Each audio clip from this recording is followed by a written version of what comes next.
All right. Okay, I have a gong, which seems fun. Cool. My name is Zaki. I will be moderating. Long-time sort of sovereign chain builder, but like now at this point, pretty much it's all the same.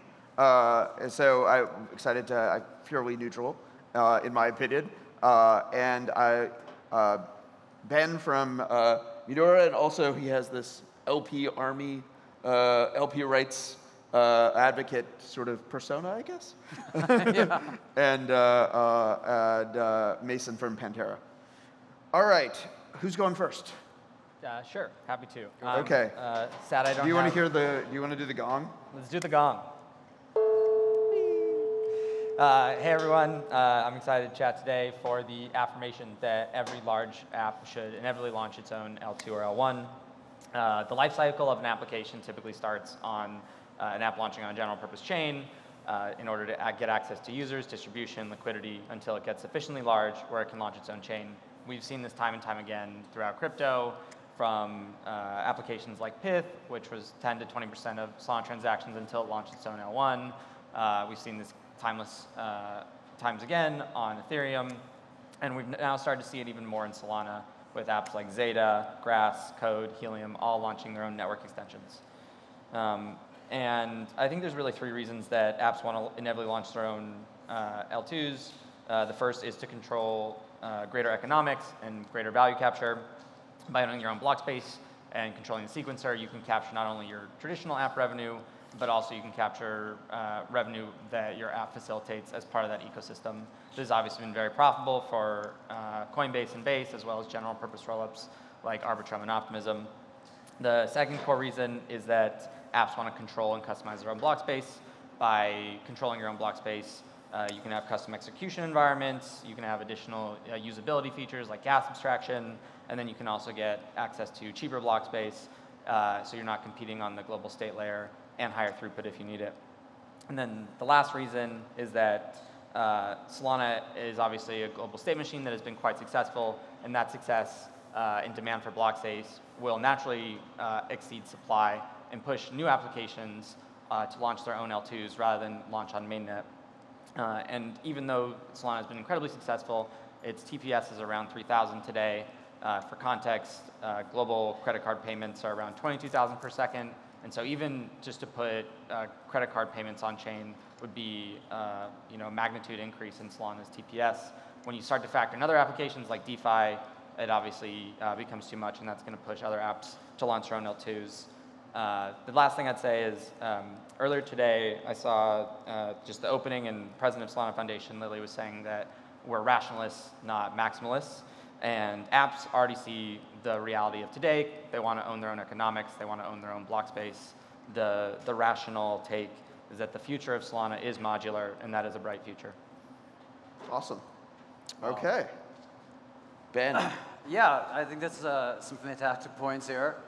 I don't know. I'd like to just open it up with a few spicy point of views here, because I think that basically if you're choosing to build your own app chain, right? I really think it's kind of like you're looking to basically go on an island and build by yourself, right? And that one of the things you have to understand is like being on a thriving ecosystem, there is a lot of power in being able to integrate, compose, and work together with other projects to like grow your user base, grow alliances and other partners in the ecosystem, and sort of like build a bigger mission together than it is to then go on your own island and build by yourself, right? Because there's a lot you have to build before you can even attract people, right? And I kind of feel like fundamentally underneath all of this, there's this kind of builder attitude or expectation. Like, I see a lot of problems here, and I want to just go fix it myself, right? And I would like to like offer up a different perspective in suggesting that instead of, it's much easier, of course, to just be that builder who builds everything. but to like find ways to work together to build a better solution. And I think oftentimes a lot of these solutions, they're a little bit slower, you know, it takes a little bit more time. Maybe it's a little bit more annoying to work with some other people, right? But like, you're building value for everyone, right? You're actually like lifting lifting everyone together instead of like building your own island, you know? Okay. I don't know. You had a spicier take backstage. I want to hear it. You want me to throw it out there? I'm gonna throw that out. Fine. I'll I'm gonna sum it up, right? If you're building for your own app chain, you're building for VCs. If you're building versus building for users, right? Because honestly, it's really fucking hard to get users, right? To build to build momentum, to build traction, to find product market fit, to get distribution, to get out there, right?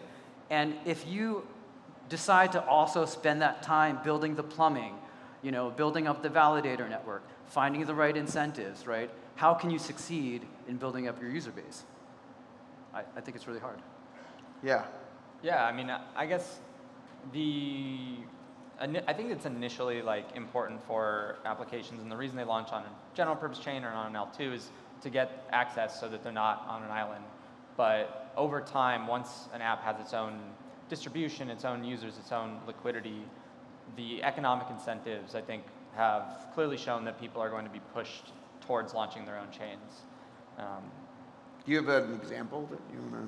I mean, so I think WorldCoin on Ethereum is probably a good example where at one point they were 50% of the transactions on Optimism. And when you end up being a large percentage of the reason of the economic activity in any given chain, it makes more sense for you to just launch your own chain, because then you don't have to compete with the other applications.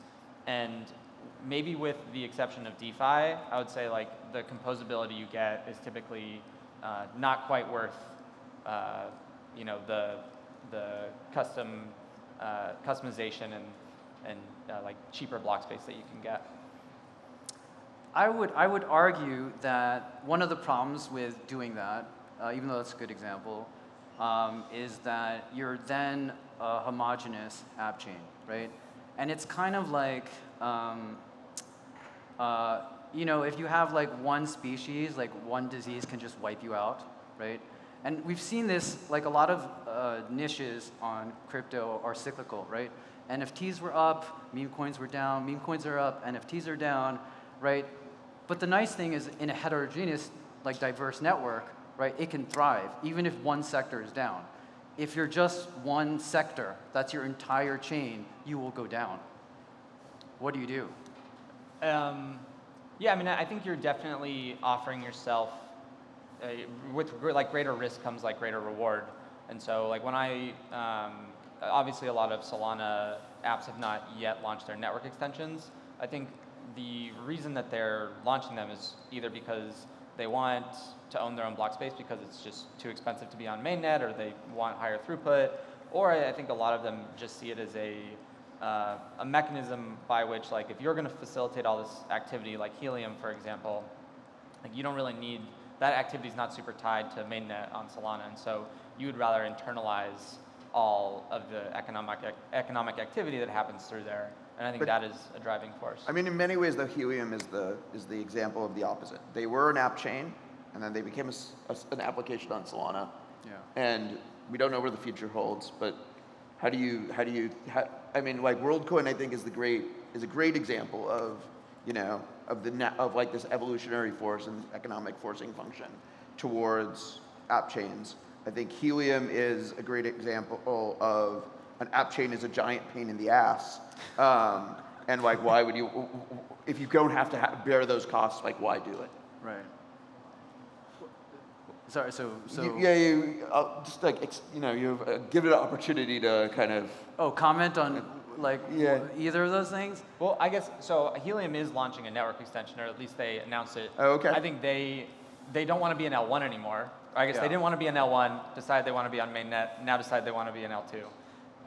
But I guess one question I would pose is, like, as you see other apps, especially in particular on Solana, launch these network extensions, like, what do you believe that they're going down that path?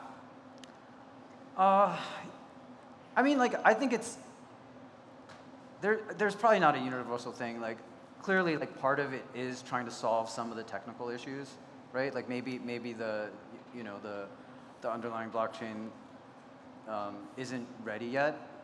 At the same time, I would argue, like, just because there's problems now, it doesn't mean it doesn't get fixed in the future.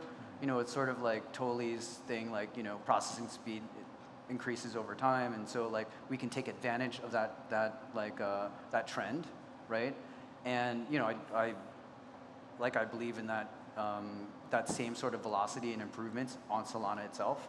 But it's hard to say in a specific case like Helium, but maybe sometimes their technical requirements, they just need it now, right? And so they have to make some hard decisions and choices, and maybe they found out that integrations or composability with other parts of the ecosystem,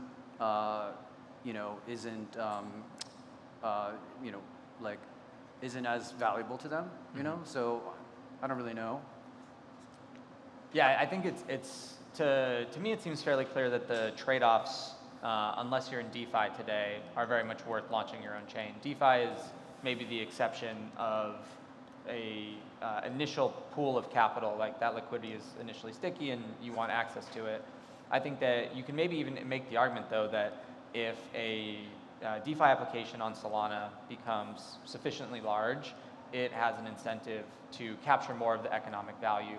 Like, you can potentially imagine a world in which a DEX on Solana very much captures its own value through its own fees of its app today. Absolutely. But if it were to launch its own chain and become this global liquidity layer, it would capture all the fees from any economic activity rather than just its own swaps.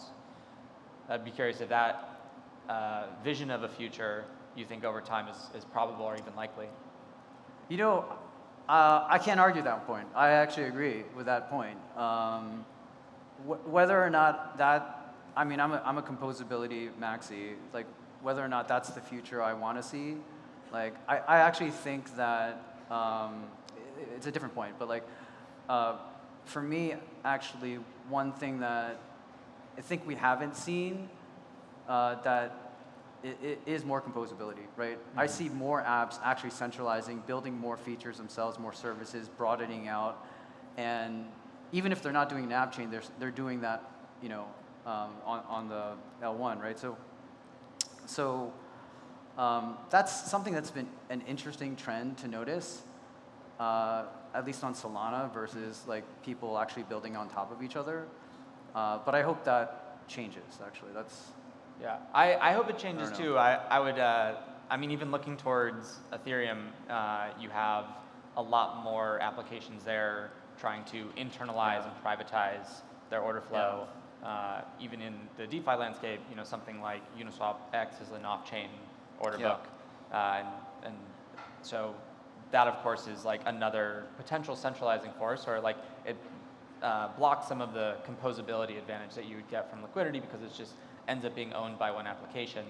I think it then brings up an interesting question of the application versus the protocol, and whether the application itself can drive that protocol to launch its own chain, or maybe you end up having protocols that exist across chains and they are relatively composable with one another, but there's some application that just abstracts everything from the user. Yeah. I mean, for me, I guess also for me, I think people lock in on certain beliefs, right? And like you made a really good point that, like, well, you can capture more value, right, if you have your own chain. That's true, right? And so if that's something that you want to do, you can. But I actually don't think that that's the only way to capture more value. So one thing I would is sort of an interesting dilemma, and I think it goes to this, like, VC versus user question, is like, who does the application serve? Let's go. Is it the value capture for the token holders, or is it the users of the app? And do you think that's a dilemma that matters? Yeah, it does matter, right? Because, okay, here's the argument for users and not value capture, right? Is because if you're thinking long term, right, you need a user base. You need people who love to use your product, who can't stop using your product, and they're not there to farm you. They're not there to, you know, like that. I mean, I wouldn't even call some people mercenaries, but some people are just like, they come in, they like the hype, they do a few things, and they're out, right? And I think part of the problem that people, you know, if you're working on things, I think there's too much focus on that hype, that, you know, like airdrop farming, we're going to get all these people, and they're going to turn into users magically, and they actually don't. And the harder thing, which takes time, is like, look, how do I have product market fit? Like, how do I get my users to stay? Like, how are they like engaging? Are they getting real value where they're coming back day after day, you know, and not for some external incentive or some game mechanic, some tokenomic game I'm playing, you know? I mean, that's, you know, and then if you're playing those games, how long are you going to last as an app chain, as an app, or whatever? I mean, Yeah, I mean, I agree with the vision for crypto where users either get more value from the applications than is extracted from them, or at least get value in ways that they don't have to be locked into any particular service. They have more freedom of choice because the end rails and protocols are more permissionless. I still, and this is probably the VC in me, think that like the protocols need to capture value in some way, just because like ultimately the protocols and the apps that succeed have a very virtuous flywheel where the application provides service on top of the protocol. The protocol itself can be a public good, but the application needs to somehow be able to drive growth as well as like protocol development. Well, okay, we only got 3 minutes left. Oh, yeah. So you want to do like a 90-second sum up and Yeah, then can sure. go last because you got to go first? Sure. I think in summary, I very much see a world where Solana, Ethereum, any blockchain, the applications on top are going to continue to get great value from the underlying applications, but eventually over time they'll inevitably want to capture more value, own their own block space, and launch their own L2, maybe even L1 in some instances. And ultimately, I don't think that is bad, I will say, for the underlying mainnet. I think that is good. I think the future is modular, and that's okay. It means that the apps and the protocols can both capture a lot of value and, more importantly, give value to users.